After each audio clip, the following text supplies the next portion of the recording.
femme, elle lui a donné encore des richesses.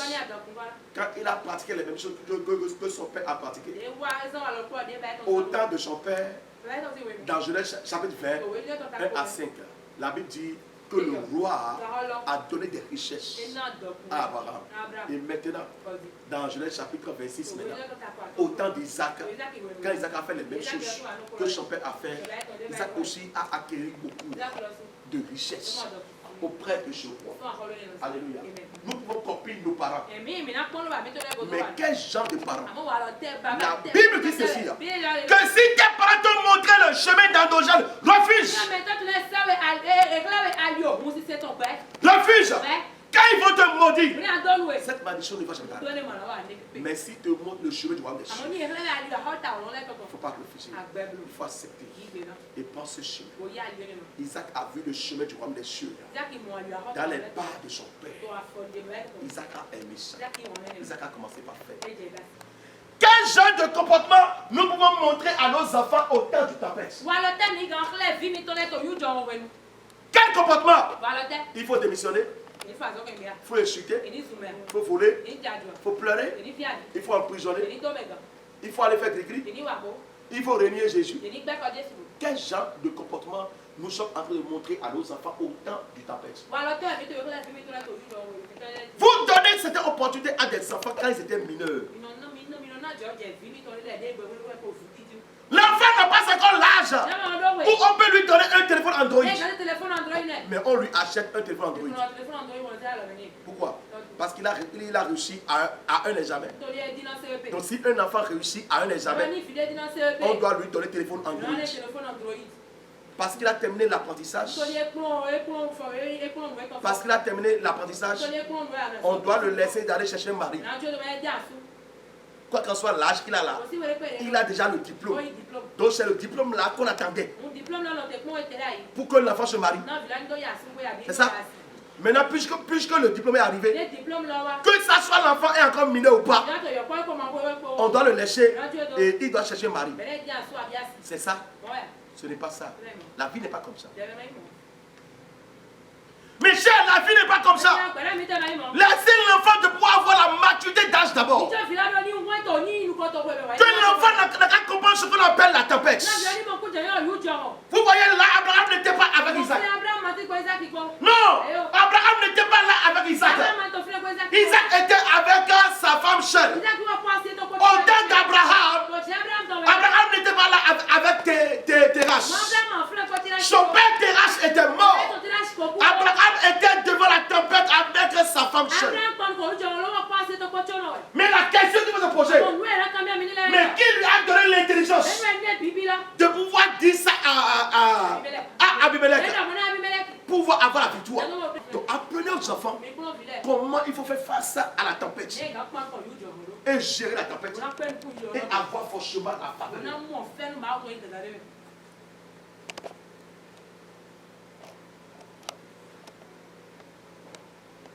Alléluia. Quand la tempête s'élève contre toi, tu ne dois pas compter sur papa. Non! Nous, on ne compte pas sur papa. On ne compte pas sur maman. Et si papa ne vivait pas? Et si maman ne vivait pas? Comment tu vas faire? Dans la tempête, il y a la faveur.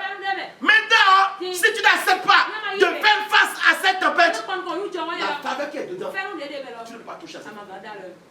Isaac a mis les pas dans les traces de son père. Parce que quand Isaac a analysé son père, Isaac a dit que c'est un père qu'il faut comprendre.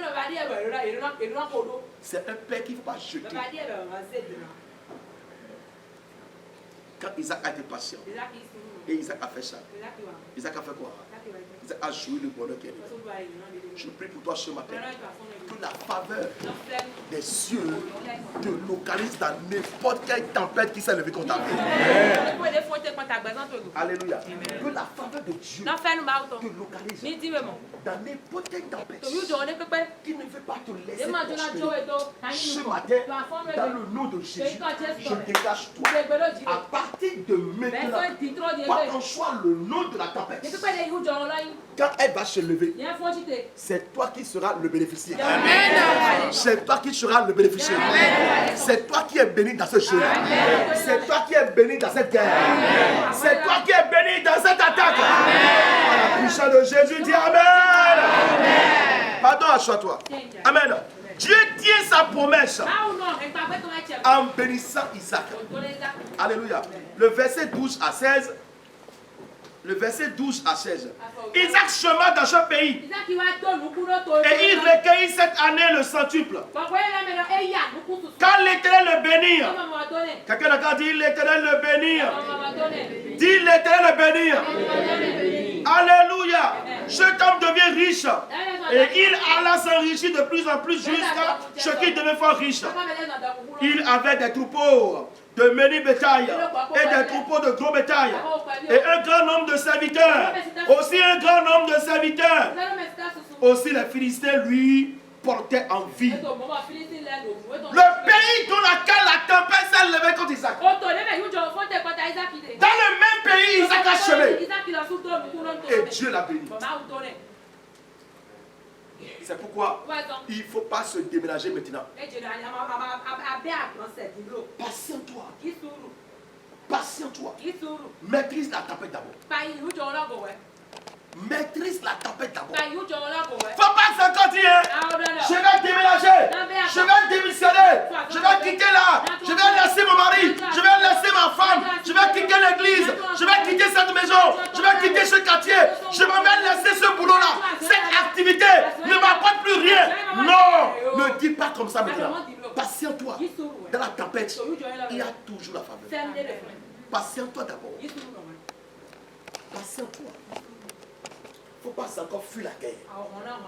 Mais fais face à la guerre. Fais face à la guerre. Il y a une faveur dedans. Il y a une faveur dedans.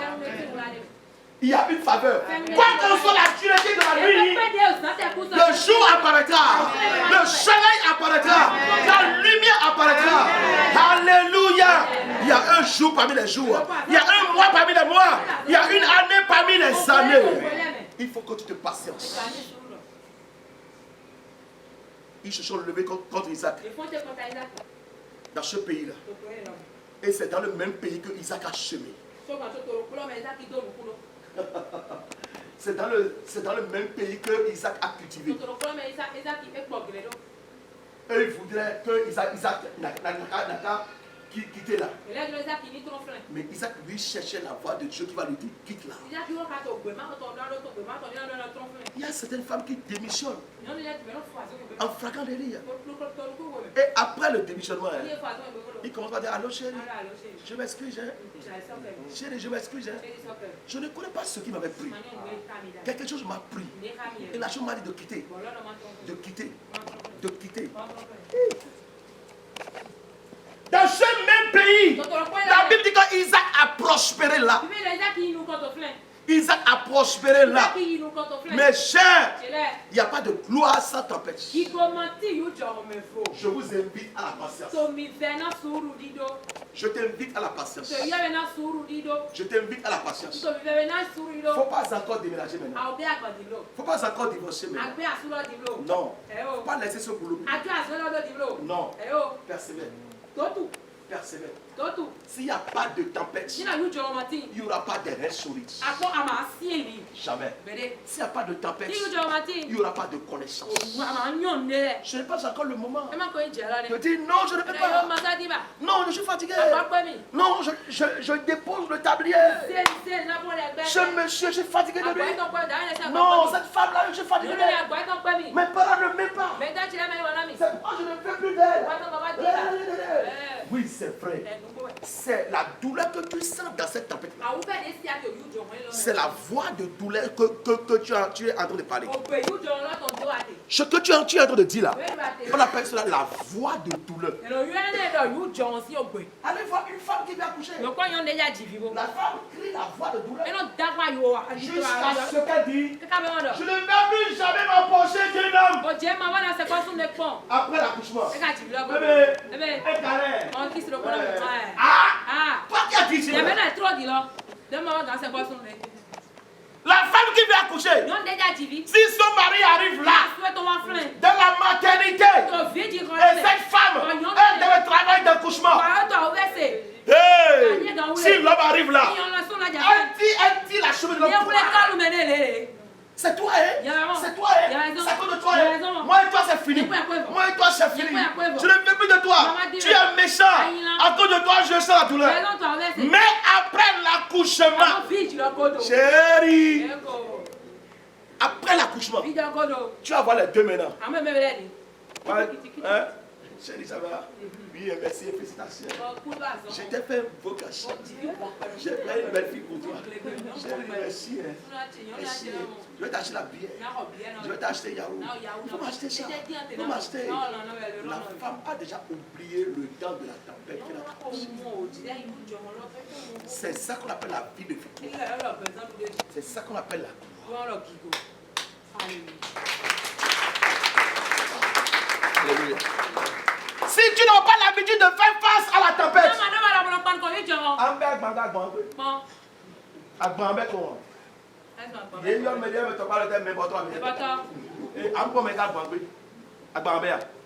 laisse ça faire.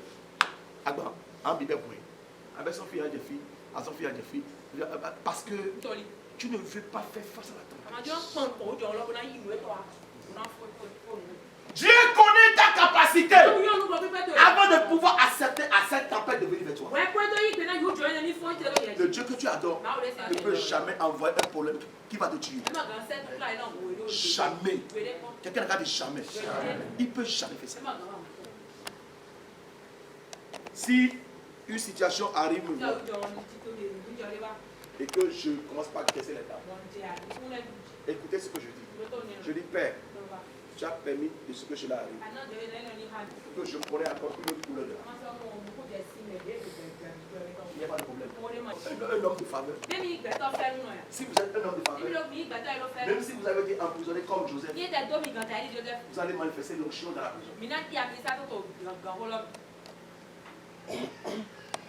Que cette tempête ne te montre ou ne te dise jamais que Dieu n'est pas en toi. Tu peux manquer de l'argent. Dieu est en toi. Amen. Dieu est en toi. Tu peux prier, jeûner en demandant quelque chose à Dieu. Et c'est le contraire de la chose qui est arrivée. Il ne faut pas que ce contraire te dise que Dieu n'a pas exaucé tes prières. Mais dis en toi, voilà ce que j'ai demandé. Mais voilà ce qui est arrivé. C'est pas grave. Seigneur, je te rends grâce. La Bible dit ici, Isaac a creusé le trou.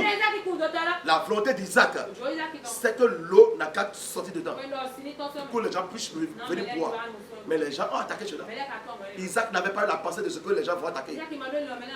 Maintenant, à cause de cela, Isaac n'a pas croisé les bras. Isaac a continué. La pensée d'Isaac est quoi? Je vais causer un puits. Les gens vont venir boire. Regardez-moi mes chaques. Quoi que ce soit tout ce que les gens me montrent, je vais construire. Je vais construire l'église. Et les gens vont venir adorer Jésus. Quoi qu'on soit n'importe quelle chose que je croise. L'ennemi, écoute-moi. Je ne vais jamais relâcher.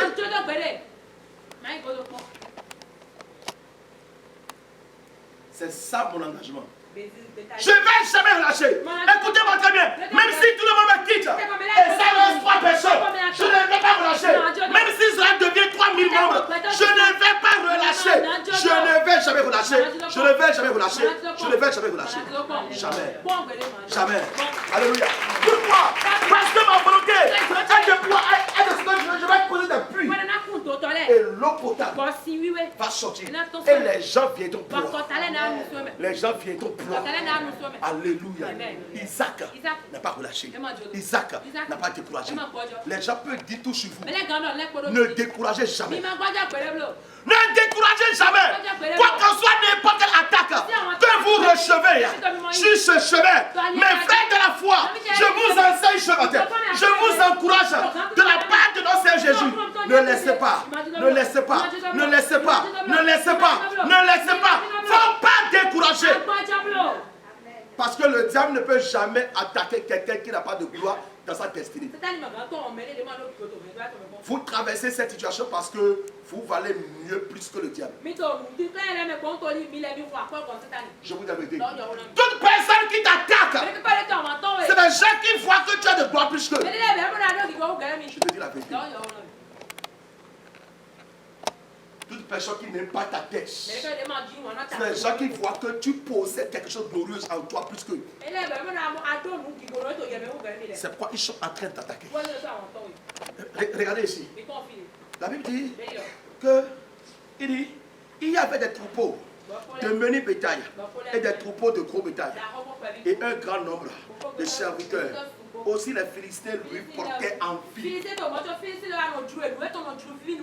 Vous voyez?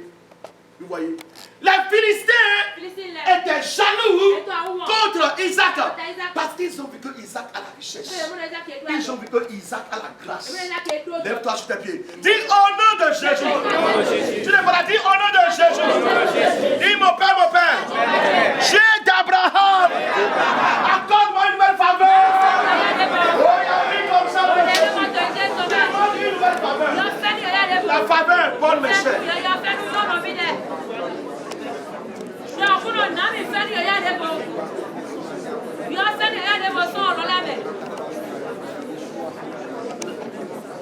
Demande faveur. Demande faveur.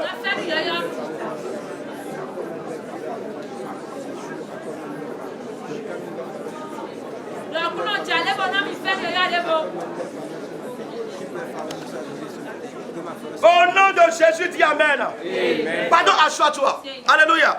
Dieu tient sa promesse en bénissant Isaac.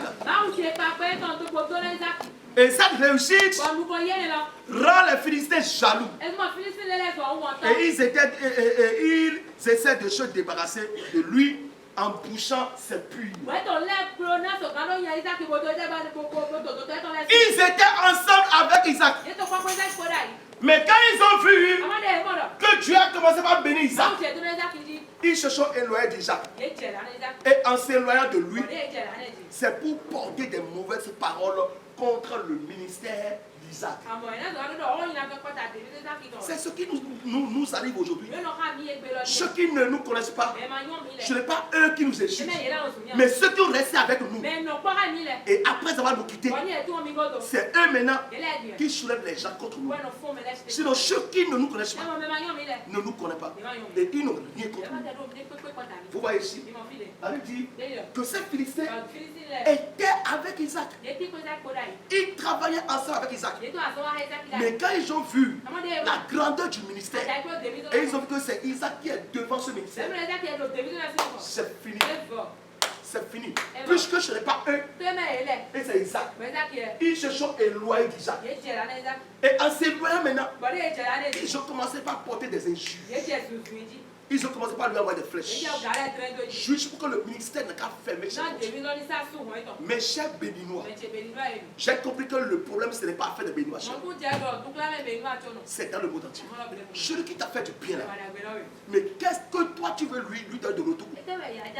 Pourquoi nous avons la mentalité de faire du mal à quelqu'un qui nous fait du bien?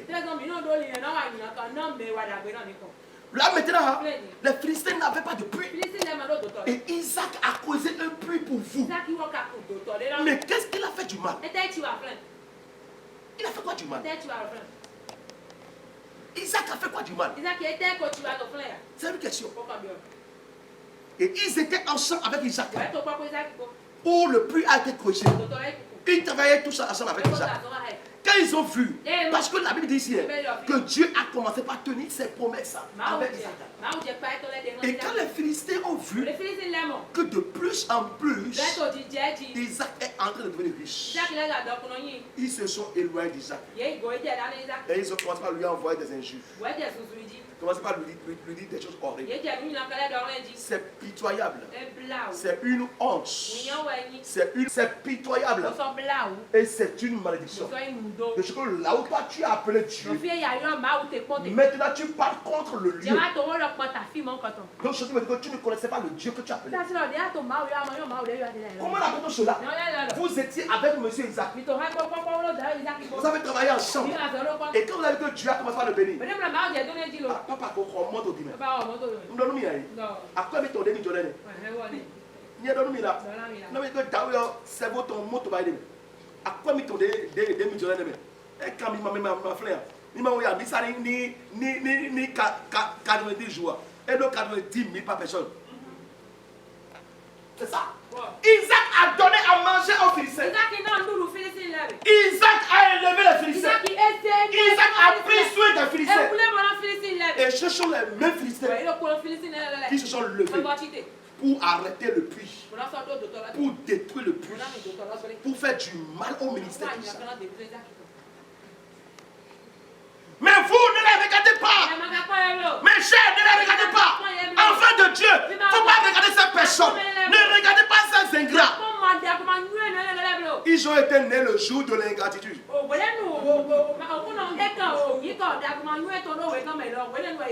Le jour ils étaient nés là. Le nom qui a été mentionné sur le calendrier, c'est l'ingratitude.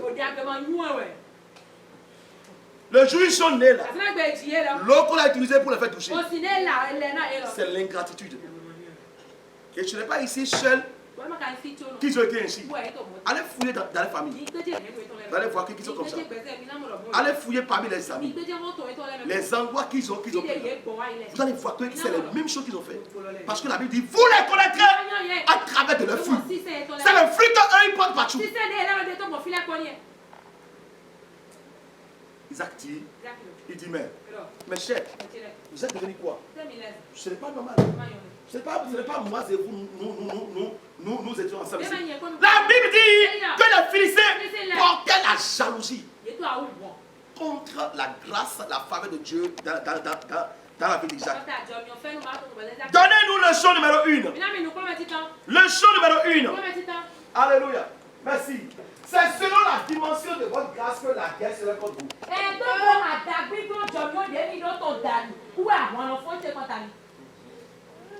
Si vous avez une petite grâce, vous aurez une petite guerre. Mais si vous avez une grâce, c'est la démon gorilles qui vous avez contre vous.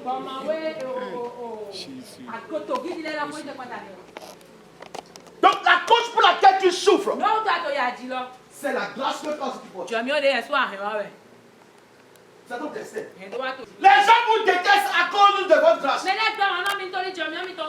gens vous abandonnent à cause de la grâce que vous portez. Les gens sont contre vous à cause de la grâce que vous portez. Alléluia. Leur pensée est celle-ci. Pourquoi ce n'est pas nous et chez lui? C'est tout le problème ça. C'est tout le problème ça. Les gens s'élèvent contre toi à cause du positionnement que Dieu t'a donné à l'esprit. Les gens s'élèvent contre toi parce qu'ils sont en train de regarder ton cheminement et ils pensent déjà à ce que tu vas devenir demain. Alors pour pouvoir te bloquer, ils se lèvent contre toi en même temps pour pouvoir te mélanger, pour que tu ne deviennes pas ce que tu es en train de courir pour devenir demain. Lève-toi, dis au nom de Jésus. Dis mon Père, tout ennemi de ma faveur. Il ne veut pas me laisser aller. Holy Ghost.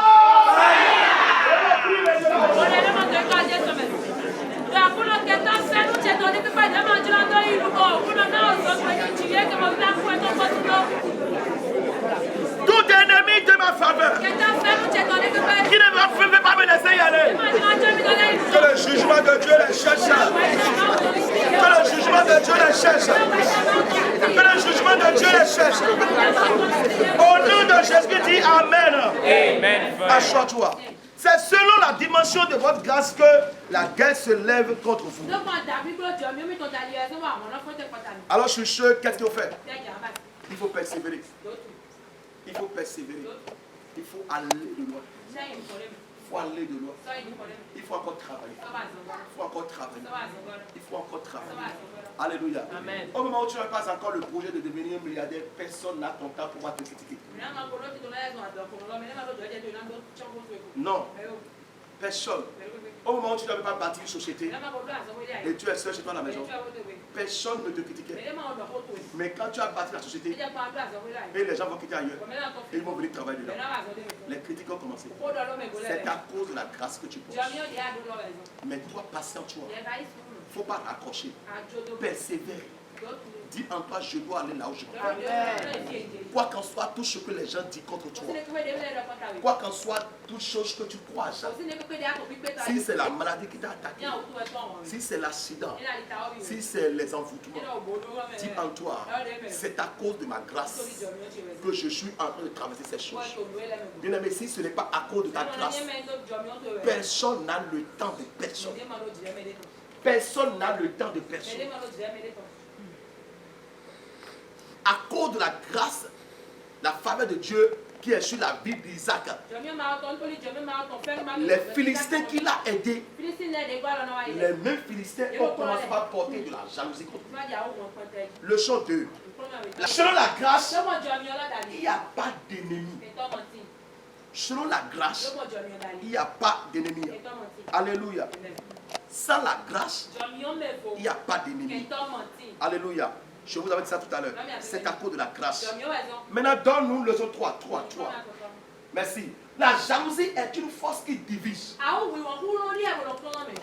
Capable de déchirer les nations. Les plus puissants.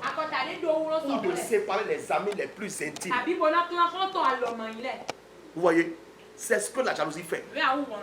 À cause de la jalousie, les Philistins et Isaac se sont séparés. La jalousie est mauvaise. Ne permettez jamais aux jaloux de pouvoir entrer dans votre projet. Si les gens vous entourent, cherchez vraiment à pouvoir connaître ceux qui sont jaloux parmi eux. Ceux qui sont jaloux parmi eux sont des dangers. C'est eux qui vont diviser le groupe. Je vous dis la vérité. C'est eux qui vont diviser le groupe. C'est eux qui vont créer tout genre de problèmes. Pourquoi on a béni telle personne et pourquoi on n'a pas béni telle personne? C'est toi qui es tué. C'est toi qui es tué. Dieu a ressuscité Jésus. Mais il n'a pas ressuscité Pierre. Ou bien, Jésus a fait des miracles. Pierre aussi a fait des miracles. Jésus est mort. Troisième jour, il est ressuscité. Pierre est mort. La Bible n'a pas dit que Pierre est ressuscité. Mais pourtant, Lazare est mort et Lazare est ressuscité. Dieu fait ce qu'il veut. Si tu peux aller le voir et dire, Seigneur, pourquoi tu as donné 20 000 à telle personne? Et moi là, tu m'as donné 5 000 francs. Va lui dire ça. La jalousie est une force qui divise. Ne permettez jamais de jalousie dans votre département. Que la jalousie ne règne jamais dans l'église de Dieu. Qu'est-ce qui a divisé deux cotouches? C'est la jalousie. Qu'est-ce qui a divisé Sarah et Agaï? C'est la jalousie. Qu'est-ce qui a divisé Anna et Pénina? C'est la jalousie. Donc la jalousie est une force qui divise, capable de déchirer les nations les plus puissantes ou de séparer les amis les plus intimes. La jalousie, ce n'est pas les amis les plus intimes. La jalousie est comme une roue qui entre dans la moelle et il va aller casser les choses là-bas. C'est pourquoi parmi vos enfants, arrêtez un enfant dont vous voyez la jalousie en lui. S'il faut jeûner à sec pour enlever cela, amen. Jeûnez en sec pour enlever cela. Sinon, regardez bien l'enfant. À la longue, c'est cet enfant-là qui va diviser ses frères. c'est lui qui va diviser ses frères. C'est lui qui va créer des problèmes parmi vos enfants. Parce qu'il a l'esprit de jalousie. Leçon suivante. La jalousie vous force à vous séparer de ce que vous désirez ardemment au début. Merci. La jalousie va te faire quitter dans ta faveur. En te disant ceci, que ceux qui sont là ne t'aiment pas. C'est fini. La jalousie te dira que ceux qui sont là ne t'aiment pas. Maintenant tu as trouvé boulot dans 10 sociétés. Et maintenant tu as dit que dans toutes ces 10 sociétés-là, que personne ne t'aime. Personne ne t'aime. Dans toutes les 10 sociétés, personne ne t'aime. À l'église, on ne t'aime pas. C'est ça, non? Il faut être clair, hein? À l'église, on ne t'aime pas. Dans ta famille, on ne t'aime pas. Dans ton boulot, on ne t'aime pas. Dans la belle famille, on ne t'aime pas. Maintenant, on va t'aimer où? Dans le tombeau.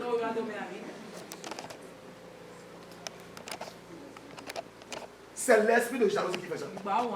C'est l'esprit de jalousie qui fait ça.